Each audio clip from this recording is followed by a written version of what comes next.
You. I'm here with Mark DeYmaz, pastor of Mosaic Church in Little Rock, Arkansas, also the author of several books, including Building a Healthy Multi-Ethnic Church, one of the seminal books in the multi-ethnic church movement. So, Mark, why don't you tell us a little bit about your journey into the multi-ethnic church movement? Yeah, I was a youth pastor 17, 18 years. I ended up my final 8 of those years in Little Rock, Arkansas.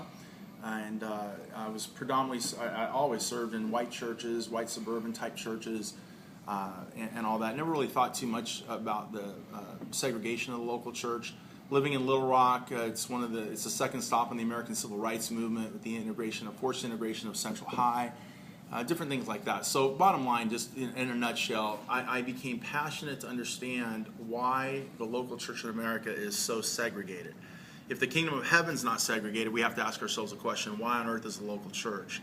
And I began to ask that of myself back in the 90s, late 90s, and that led me into a study of the New Testament and to look at the New Testament through a different lens, a different grid, and to pull out truth, or not eisegesis, but really drawing out of the text what is always there, but's glossed over, misunderstood, not talked about, related to diverse people walking, working, and worshiping God together as one in a local church in order to present a credible witness of God's love to all people, especially in an increasingly diverse and cynical society as we have today. So is it an option or a mandate? Yeah, so that led to the first book. Well, it didn't lead to the first book. I left that church 2001, planted a multi-ethnic, economically diverse church in Little Rock called Mosaic.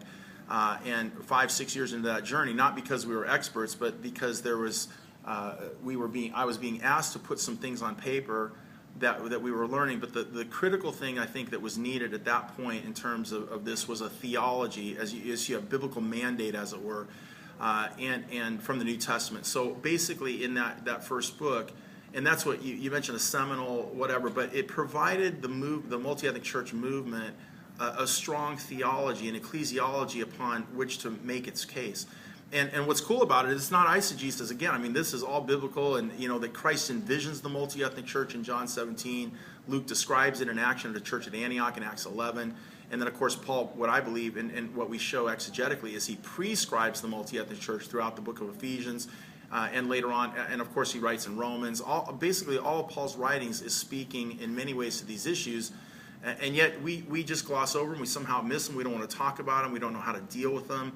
And so all that's to say is that first book laid a theology, made the case, as well as 7 core commitments in order to actually apply that theology in a local church. And let me just back up and restate something for those that are watching this. This is not about being politically correct, socially correct.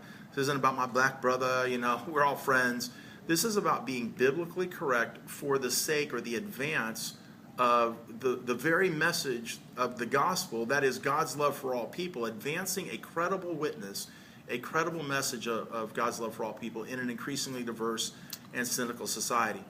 So that's what it's really about, and you mentioned there's a couple other books since then, but all that's led to help to lead with other voices around the country and churches like Providence that are really getting after it. The advance of this, what some would call the multi-ethnic church movement, which is nothing new. It's a reformative movement that takes us back to the first century church, in which diverse individuals walked, worked, and worshiped God together as one. So is the American church, how segregated is the American church? Well, today, according to research by Michael Emerson in 1997, published in a book, Divided by Faith, in 1998, published by a book, Divided by Faith in 2000, and Michael's the foremost sociologist on the subject, along with others like George Yancey. But they determined, everybody knows that the church was, the 11 o'clock is the most segregated hour of the week, but no one had ever really researched what that actually meant in terms of statistics. And so Michael did that. They found that 92.5% of all churches in the United States, black and white, Catholic and Protestant, were segregated by race. And the number that they used to define it was 20%. So if a church had at least 20% of diverse individuals, it could be a black church with 25% white people, it doesn't matter, but if you had at least 20% diversity in your church, they called that a multicultural or multi-ethnic church. If it failed to have at least 20%, you were not a multicultural church.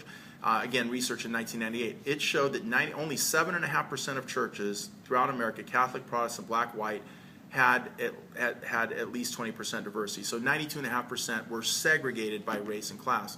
Now, interestingly, fast forward 10 years later, in 2007, Michael redid that study. And all this is, of course, he's a sociology professor at Rice and very well respected. It's all good data. And by the way, let me back up and say, when they did the study in '98, there was no significant difference in those percentages with large or small churches. In 2007, they redid the study, and this was actually reported in Time magazine in 2011 January issue, but they found that that statistic, that stick hadn't moved. It's still 92.5% of churches segregated, and it failed to have at least 20% diversity. But when they broke the numbers down, they found this, that in Protestant churches, and if I get this right, if I remember, but Protestant churches were 3 times more likely in 2007 to have at least 20% diversity than they were in 1998. And large evangelical churches of 1,000 or more were 5 times more likely to have 20% diversity 10 years later. And according to Michael, he called that seismic statistical change. And his point is that as the large churches go in this country, typically so go the smaller churches. And so with that in mind, what we found in this last 10 years, in the first 10 years, the first decade of this century, which essentially is the pioneer stage of this movement, the needle has moved, and it continues to move. And we have statistics to back it up that people are catching this vision for unity and diversity in the local church, again, to advance a credible witness for the sake of the gospel. So what are the stages of the movement? Well, in terms of the multi-ethnic church movement, we break it down with this language in this way, and take it back to, in a sense, modern history. But when you have the civil rights movement, the United States civil rights movement in the 60s, that's where this term white flight really came into play. You know, African Americans particularly are coming into neighbors. They're becoming upwardly mobile after World War II, etc. And white people don't like that, so they're starting to move to the suburbs. And in that time, there's white people around the country who are going, why are we moving? Like, this is great. You know, we're getting more people and all that. And so there were people like John Osteen or Jim Cymbal at Brooklyn Tab in my own city, in North Little Rock, a little Nazarene church called Friendly Chapel that stayed in the neighborhood, as it were, and became what we would describe as multi-ethnic churches. And this whole stage from 1960 to roughly 2000, we call the forerunner stage. And what that means is there's these individuals, and many of the names are probably not even known, right? But there's these individuals who are out there who see and get that the church should not be segregated, not only by race, but by class. James chapter 2, you know, why are you giving the rich guy preference over the poor? So, and it talks about when you come into the assembly in James chapter 2. So this is not like some macro vision. This is a local church vision.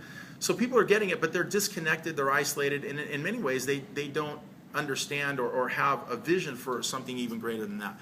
Michael's book is published, and by the way, InterVarsity Press is publishing books on this during this time, 80s, 90s, and also Promise Keepers comes in the 90s with this whole idea of racial reconciliation, and I think the effect that Promise Keepers had in terms of this movement is it made this concept of racial reconciliation, particularly between blacks and whites, palatable to the otherwise white evangelical church in America. It put it on the table, and people were leaving those conferences saying, man, this was great, black, white, Chinese, it was so great for 3 days or 2 days, but how come we don't live like this, you know,